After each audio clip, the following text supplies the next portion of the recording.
Пока ждем. Там еще видос должен появиться. Да, появился видос. Я думаю, меня там уже должны узнать. Пока никто не смотрит. Вообще 7 человек, кстати, отметилось. Я пока сейчас открою видосик. Так, вот видосик. Один? Hello, guys. Hey, guys. Welcome to the live stream. Today we're having a Q&A about mixing, mastering, music production, sound design, everything you want to know. I will be answering your questions. Hello, hey from Sweden, hey from Latvia. Yeah. Okay, so let's wait for other guys to join and we will start the live stream. If you have any questions or if you'd like to talk. By the way, I lived in Sweden for 5 years. I'm actually a Swedish citizen, so that's pretty funny. But I live in Latvia now. Okay, 2 people watching. Let's wait for other guys to join. But we can have a little chat before we start, because today is Sunday, so probably not a lot of people will join. But still, I think we can still have some Q&A anyway. Anyway, let's wait for other guys to join. Because 7 people were marked as going. Oh, hey guys, 4 people are watching. That's great. Let's wait for just a couple more minutes, just like 1-2 more minutes, and we will start the live stream. So if you have, those of you who just joined, if you have any questions about mixing, mastering, sound design, music production, let me know in the chat. And also, if you are with me, if you are watching in the chat, comment yes. And this way you will let me know that we are ready to start the live stream. So how many yeses can we guys have in the comments now? Comment yes and we'll start. Okay. I'm looking at the chat from my laptop. Okay. So let's start. I'm waiting for your questions. So we can start breaking down the things, the concepts, so I can start teaching you. Okay, see yeses, great. Okay guys, so we're ready to start, we're ready to go, and I'm waiting for your questions. So let me know if you have any questions and I'll break them down on the whiteboard. Okay, waiting for your questions. What's the topic? I mean, anything about like mixing, mastering, sound design. So if you have, I don't know, it could be like vocal mixing, bass mixing, sound design. I mean, mostly mixing, but I also can teach like the music production, the sound design. So if you have any specific questions, like for example, how do I mix like kick and bass, or how to EQ a vocal? Yeah, that could be, because some of the questions they are repeating, because I've did some like live streams recently. What's the best vocal chain for pop music, for example? Good question. So usually pop vocal,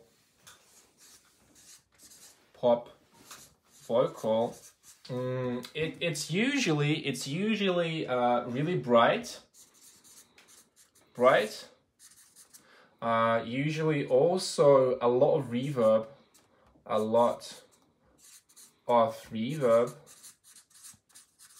So those are the most popular like sound characteristics that pop vocal has. So it's really bright, so I'm going to mark it as red, and a lot of reverb, right?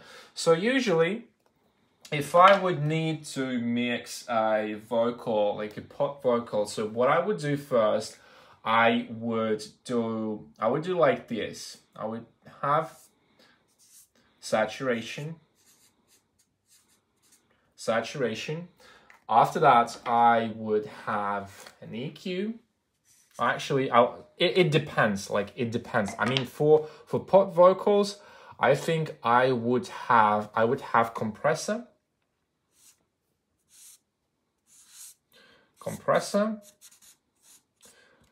After that, I would have another compressor.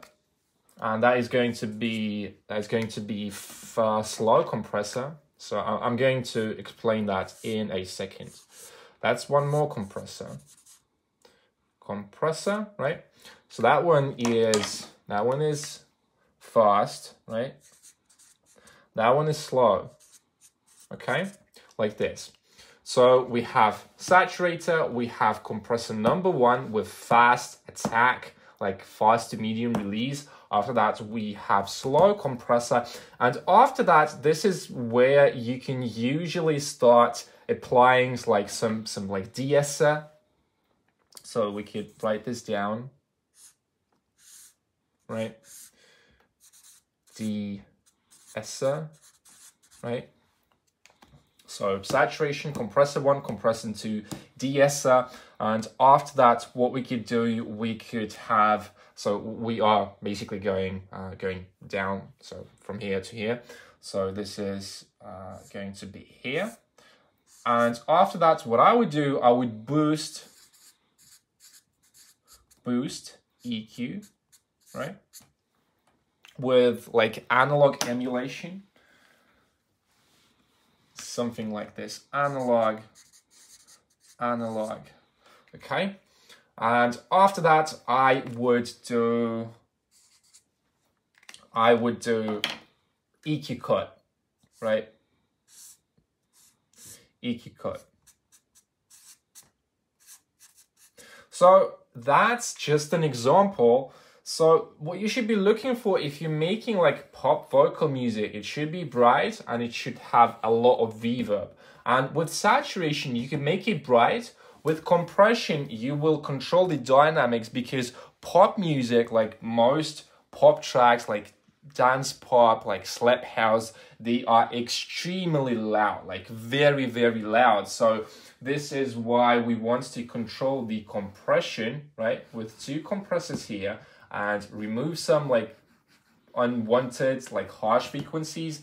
After that, we could boost, and after that, we could cut at the end. This is just like my chain. It's not like a rule, and you cannot like change the order. For example, if you'd like to have the EQ cut in the beginning, it works. It works like no problem. This is just the way I'm doing that, and there's no right or wrong. If it sounds good, it sounds good in music. That's just the way it works. So hopefully I could answer this question. So focus a lot on the brightness, and also don't be afraid of cutting the low end for the pop vocals, because I think I read it was a blog post, maybe like a YouTube video, where the guy was talking about that. So he was mixing like pop music with pop vocals, and what he found out was that his vocals, they were too thick, right? And that's like the opposite problem. They were too thick. When he was listening to the vocals, like the pop tracks, they were like thinner. So you will also want to reference your tracks. Always use references, right? So that would be my answer for the vocal mixing, like for some basic vocal mixing for pop music. Do you guys have any other questions? Let me know in the chat if I could answer this one. Let's do some other questions too. So let me know in the chat. Yeah, you're welcome. You're welcome. I'm glad if I could answer your question. So that would be nice.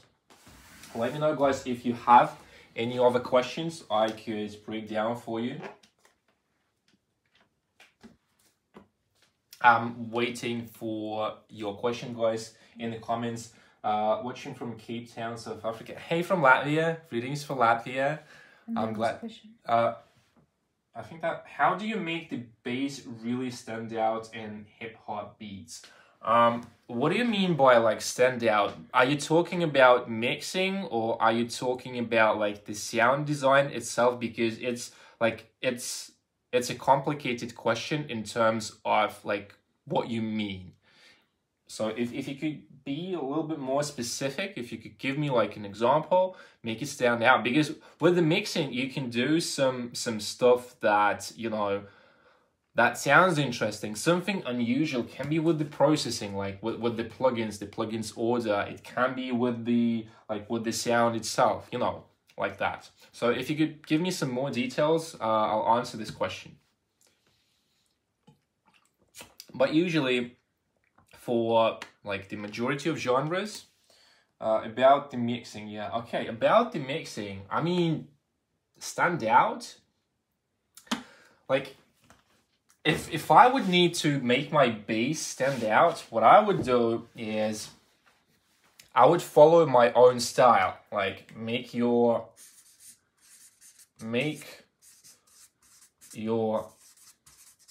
bass stand out. So what I would do if I would need to mix my track, so what I would do, I would follow my style. And by saying following my style, what I mean here is like the specific way how I mix, like my mixing decisions, my mixing style. And this could be, you know, if you put, like, it can be as crazy as putting reverb on the bass, because if it sounds good, if you feel like that's my thing, that's one of the ways how you can make your bass, your drums, your mixes, no matter what kind of music you do, make it stand out, because like this is your style, your approach, this is like what will make it stand out, right? And it comes from like follow my style, or like your style. It comes from like learning the tools, like, you know, how to use the EQ, the compressor, the saturator, like everything. So first, what you want to do, follow style, learn your tools, learn mixing tools and techniques. Like this, right? So you should follow the style, the pattern, how you do it, and you should also learn mixing tools and techniques and stuff, right? So that's really the thing to make your bass, make your mixes stand out. Like follow the style, learn the mixing techniques, and experiment.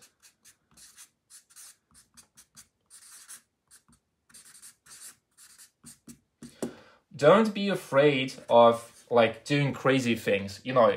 Once again, it could be even like some kind of reverb on the bass, because if it works and it sounds good. If you do something different, than other people, and this will make your mixes stand out. All right, let's go to the next thing. How do you choose the right reverb?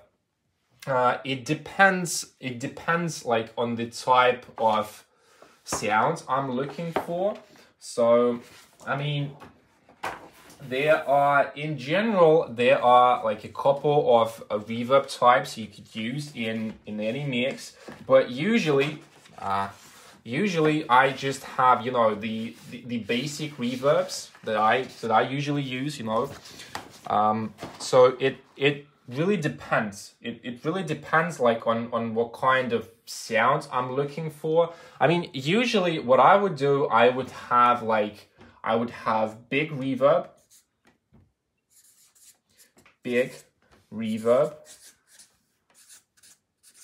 I would have medium reverb.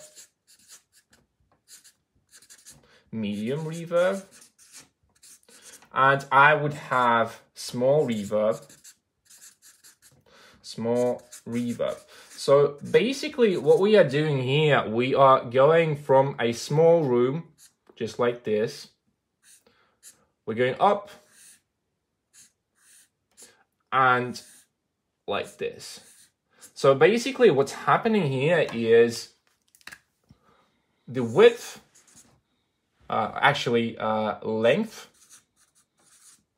length increases, right? So we are going from the small reverb, we're going to the medium, and we are going to the top. So the length, the width, everything increases. And the way I'm working with my reverbs, and the way you could do this for your mixes too, is learn the different types of reverb, all right? So usually it's, you know, it's big, it's a hall. Let's do like this. It's a hall, it's a plate, and it's a room. So basically, if you want to learn how to choose reverb for your mix, we could do like this. Learn types of reverb. And to make it simple for you, there are three main types of reverb. Like the hall, which is really, really long. It has a long tail. It's really wide, and usually it doesn't have a lot of frequencies. As you guys know, when you go down or like back, the more far away your sound is, the less high frequencies it has. So you can use this approach. So for the big hall, it's usually dull, right? And for the plate, for example, this type of reverb, it's really bright, it's really like metallic, and I'm using this type of reverb when I need to hear my reverb, because sometimes you should not hear the reverb like that much. I mean, it's in the mix, but you don't hear it, like it's not that obvious, right? So there are different types of reverb. Like sometimes you want to hear the reverb, sometimes it's almost inaudible, but it's already there, like in your mix. So that would be my tip for the reverb. Any tips how to make the arrangement fuller? Yeah, we could take that too. So to make your arrangement full, make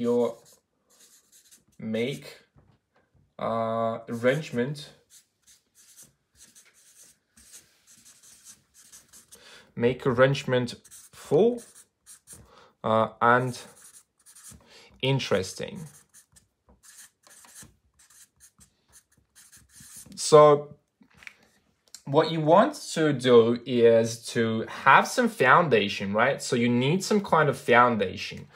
And that could be, you know, that could be the lead sound. So for example, we could do like this. We have the kick, right? Kick plus bass.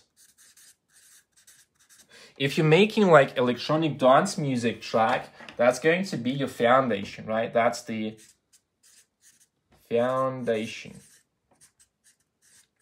Right? So you're building your track on top of the kick and bass because it's the main driving power, right? In the club, on the dance floor, on the festival, the kick and bass, it's the foundation, right? So when you have that foundation, the next thing I would focus on is the main lead element, like lead sound.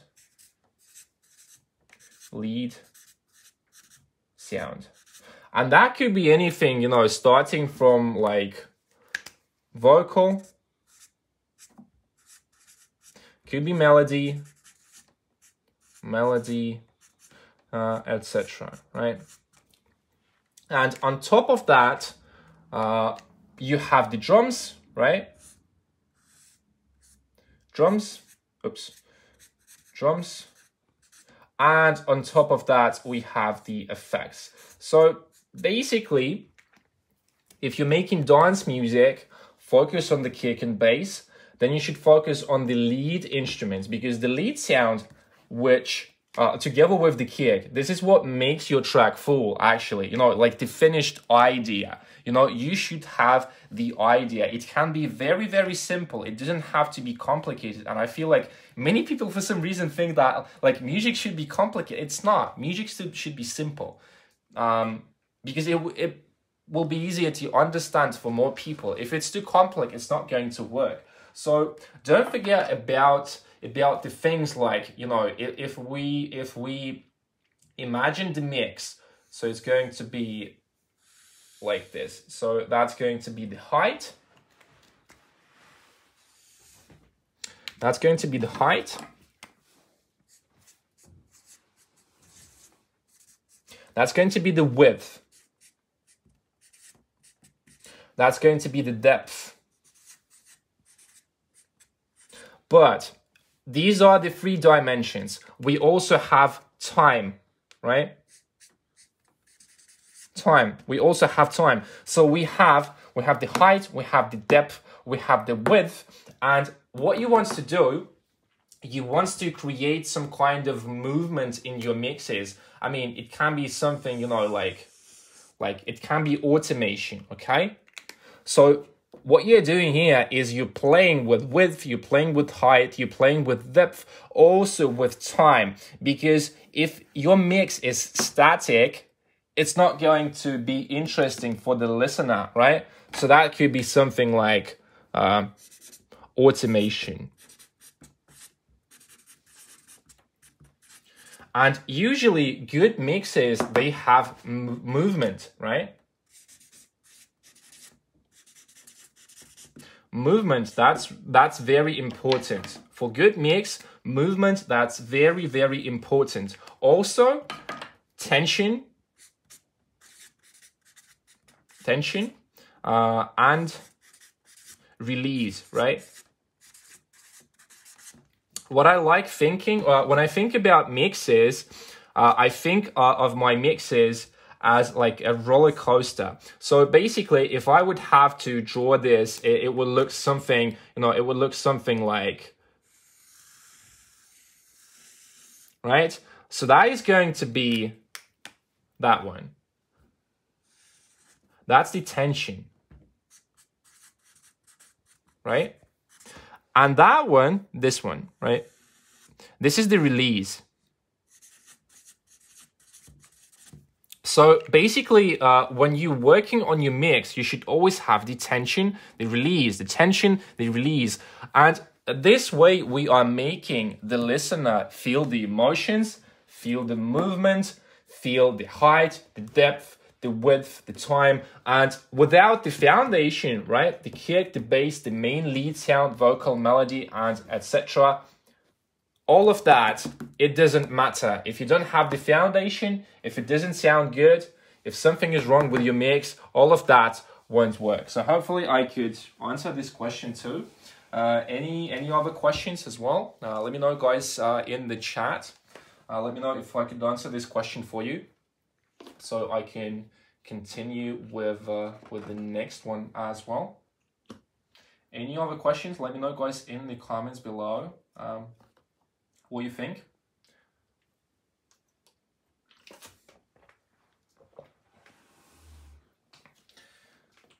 With the reverb, I've answered this question. Any tips? Yeah, that one I did answer, right?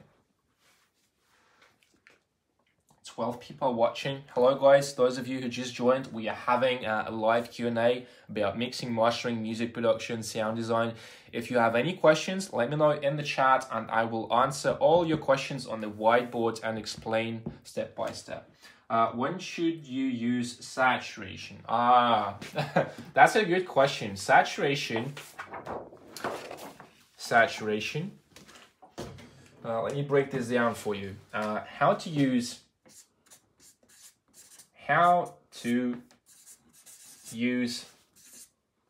saturation. So the reason why we're using saturation is to make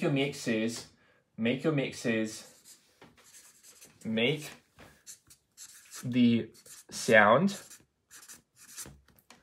fat and warm, right? That's the first one. I'll break down like every single example. The next one is to glue your sounds together. Glue sounds together, right? And the third one will be emphasize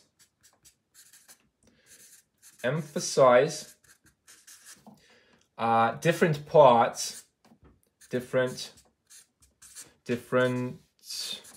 or specific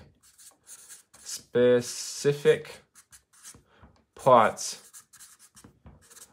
of the mix. So these are the 3 reasons. So number 1 is to make sound fat and warm.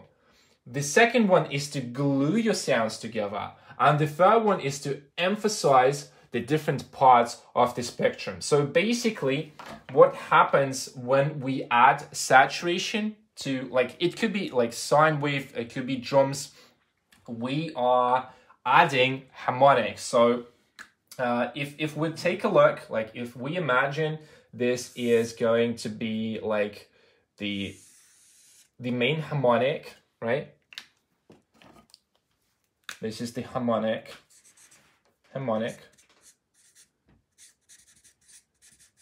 right? Just like this. So this is going to be the main harmonic. If you imagine this is like the whole spectrum, for example, right? This is no saturation. This is no saturation. No saturation. Just like this. This is what happens when we don't have any saturation. And on the other hand, if we imagine another one, I'm going to draw another one. And it's going to look like this. We're going to have like small harmonics. Maybe it doesn't look very nice, but basically that's going to be the main one, right? This is the main one. But these are like these ones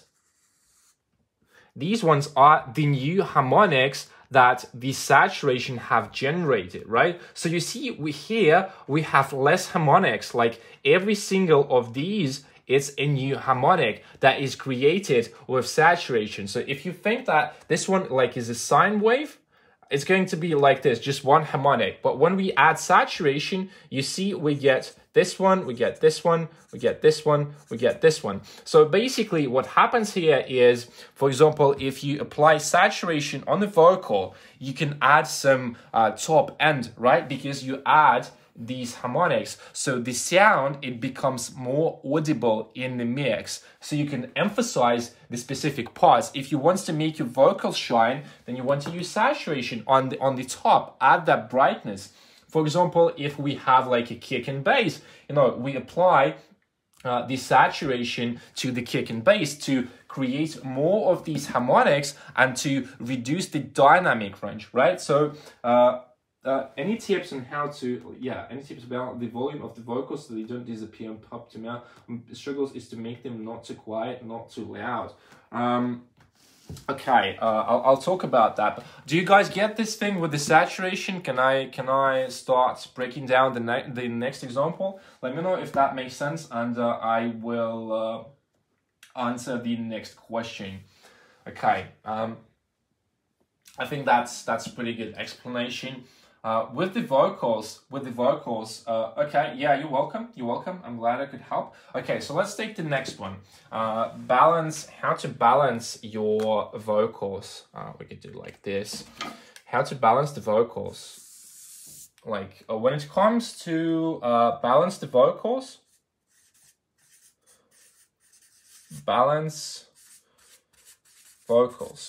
So it should be a good recording. Make sure it's a good recording. That's the first one. I just want to make sure that you guys know this, because if you don't have the good recording, you won't be able to fix it in the mix. So make sure you have a good source. That's the first tip. The next tip is to control the dynamics, right? So, for example, what you can do, you could add a parallel. Let's start with the dynamics. Control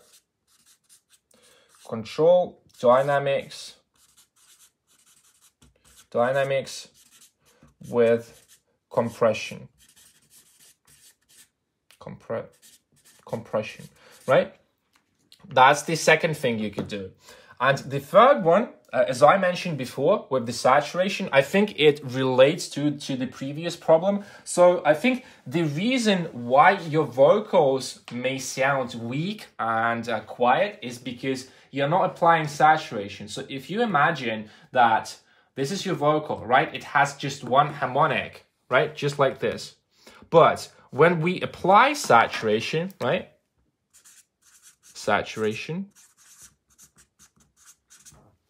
we get more harmonics. So this way, even though the volume of the vocal remains the same, but will generate the new harmonics. So this way, even on the same loudness, it will sound like louder. It's called perceived loudness, when the loudness level is the same, but our ears think that the sound is louder. So basically, you are like kind of pumping your sound. You create additional harmonics, and this way you will hear the sound better in the mix. So the next thing you could do like parallel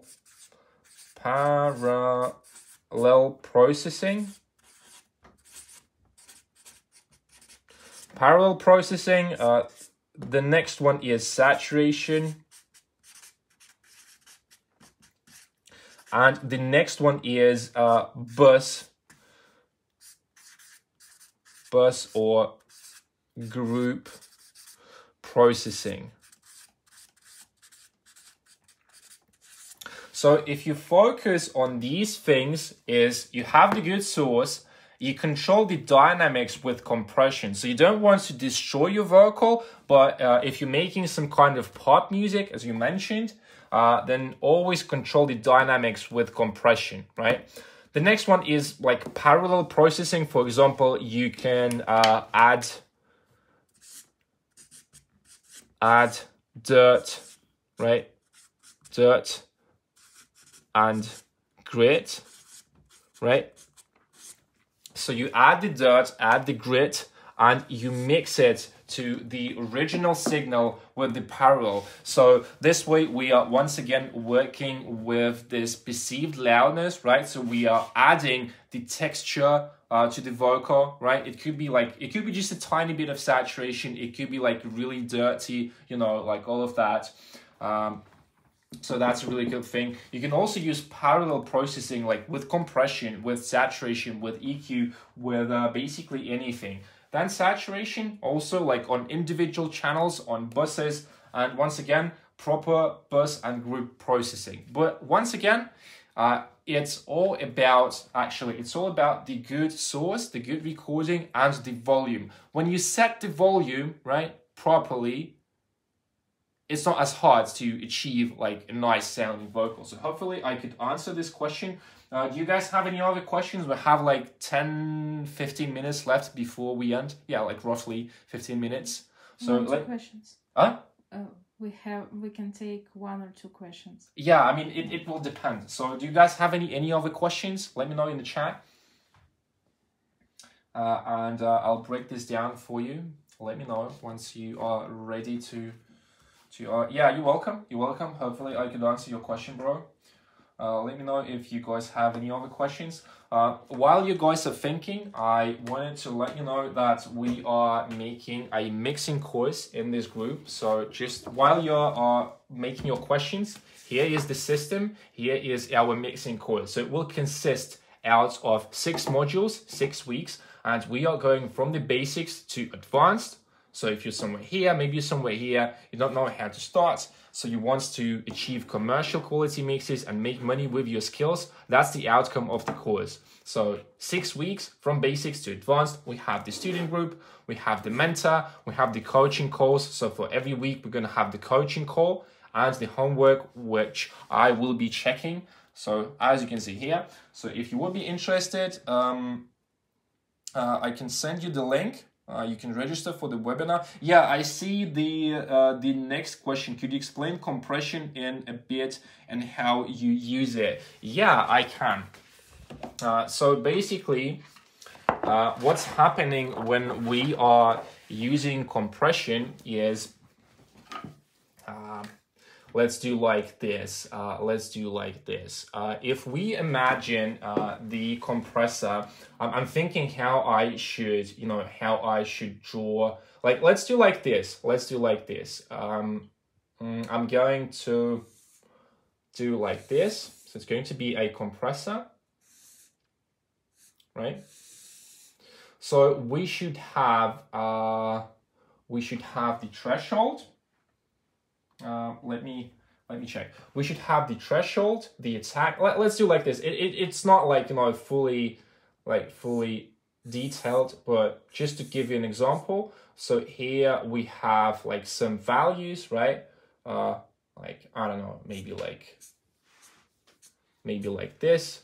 And we have the needle, right? That is like this. And we have the main parameters. So the first one is the attack, right? So I'm going to do like this, like this, like this, right? And then we should have the threshold. So and ratio. Okay, so now what I want to talk about, the threshold. So if you think as a compressor, if you think about compressor as like your mum, so I want to find this picture because it was like a really good representation. Yeah, I'm going to have like a little cheat sheet. So the threshold, right? Let's do the threshold like this. That's going to be the threshold.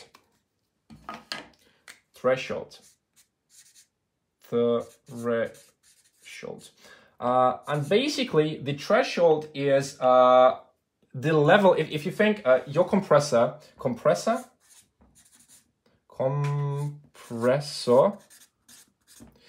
is like your mum, right? So the threshold is the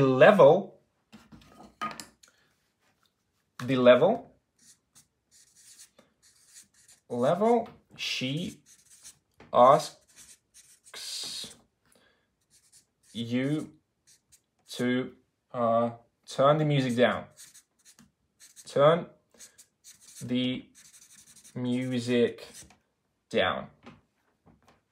music down. So, for example, if you've set your threshold to, I don't know, let's do like this.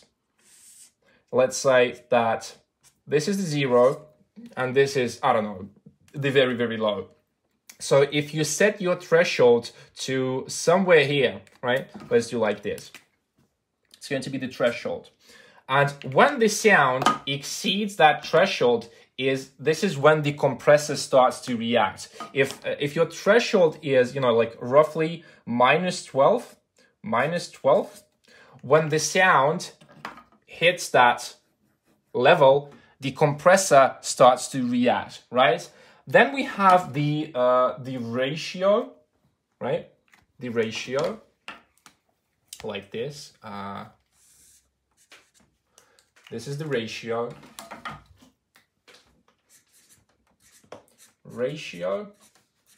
And this is basically the multiplier. Ratio is a multiplier.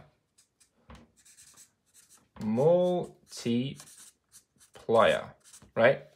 So we have the threshold, right? The level at which compressor starts to react, right?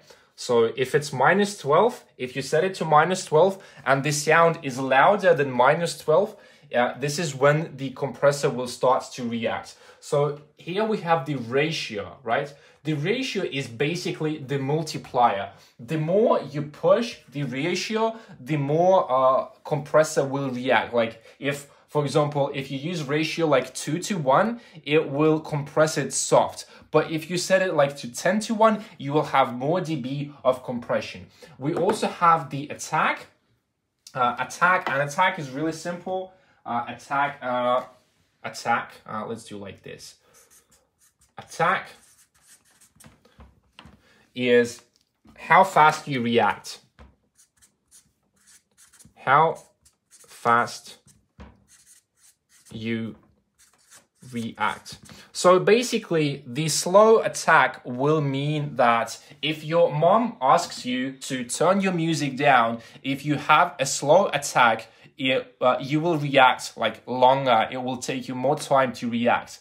Once again, if your mom asks you to turn your music down, think of the threshold, right? If it exceeds the minus 12, if it's louder, then she asks you to turn your music down, and the attack will basically mean how fast you react.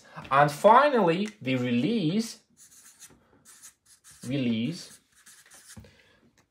is how fast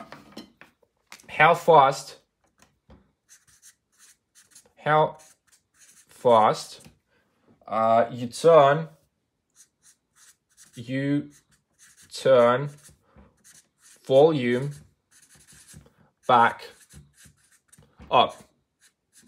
So that's basically the whole explanation of the compressor. So we have the attack, the threshold, which is the level. If you think of compressor as your mom, the threshold is the level at what she asks you to turn your music down. So if the level is here, let's do like this. This is the threshold. If your sound is somewhere here, right, the compressor, it doesn't react. But if it's somewhere here, like, I don't know, maybe till here, right? Let's do like this, right? So that's the level, and that's the second one. So as you guys can see here, compressor doesn't react to this one, but as you guys can see here, this one is more than -12, so the compressor will react. The ratio is basically like the multiplier. The more you push off the ratio, the more gain reduction you will get. The attack is like this one, is how fast you react. So basically, longer attack will mean it will take you more time to react. And the release is basically how fast you turn volume back up, right? How fast you go back to the like original signal, original level. So let me know if I could answer your question, and I think I can take like the very last question before we end for today. So let me guys know. Okay, does it make any sense? Yeah, you're welcome. You're welcome. I hope I could answer. So one last question, guys. One last question before we end the live stream for today. Don't forget about the webinar because we are closing the registration for our mixing course. Once again, if you want to learn mixing, here's the system. And the event, I've already created the event. It's going to be on Tuesday, and on Wednesday we are going to close the registration. So if you want to get a mixing course, like an advanced mixing course, that's a great chance. I'm going to be your teacher. I've sent you the link to register in the comments. So do you guys have any other questions? I'm going to take one last question before we end for today. Okay.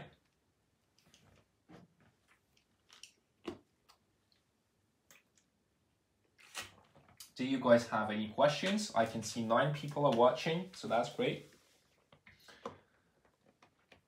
I'm looking at the chat. Yeah, you can show the compressor my explanation while we are waiting for the questions.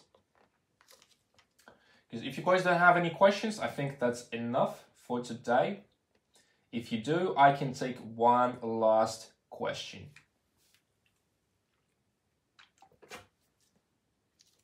Okay, I feel like people are starting to leave. So I think that would be enough for today. Okay, guys. So maybe just one more minute for the last question. Just to check if you guys have any. Because if you don't, that's fine. Okay, I feel like that's... what plugins to use on the master? I've talked about that question. If I can find the slide, let me check. I've talked about that, how to make, not this one. Mixing, make your vocals. I'm trying to find this slide. Yeah, I found this one. So once again, guys, if you are still with me, if you are still watching, this is what I use on my master channel when I'm mixing. So when I'm exporting the track, so when I want to prepare the track for mastering, I have no plugins, like no plugins on my master. But when I'm mixing, I have a saturator and a limiter which does around like -3 of gain reduction. So it compresses it limits my mix a little. And this way, I'm checking if my balance is right. Because if something, you know, sounds like too loud, if I get like a crazy limiting of gain reduction, that means that it's something fundamentally wrong with my mix. Could be with the balance. So I might fail with the balance for some, you know, like for some tracks. Yeah, that could be the thing. But usually I'll just use the saturator and the limiter. Don't think of you know, of your master channel like as a magic pill, because if you have some problems, if you look at this diagram, if you have some problems with the master, that means you need to go back to the mixing, right? You need to go back to the mixing. So instead of trying to apply like compression, EQ, some processing to the master, don't do that. Go back to mixing and try to fix it like on the groups, on the individual channels. Master, it should be empty. Trust me, it should be empty when you export it, but you are free to experiment with some basic processing. You know, it's like mastering, like home mastering, just to check if your track will sound good. Okay, so that's my approach. You can use this as a guideline just to check if that works for you, because that works for me, and I think that's a really good approach to mix music. So I think that was all for today, guys. We've been live streaming for almost like 50 minutes. I appreciate you guys watching. So maybe I could take just very last question if you have any. If you don't, we will end for today. I think we've had a nice and great Q&A today. Very interesting. Yeah, you're welcome, guys. You're welcome. I'm glad if I could help. So let me know if that's it for today. My paper is like is falling. Okay, I think that would be enough for today, guys. I will do another Q&A tomorrow on Monday, approximately the same time. We'll make an event in the group. Don't forget about the webinar, because this is the last chance where you can enroll into our course for a really nice price.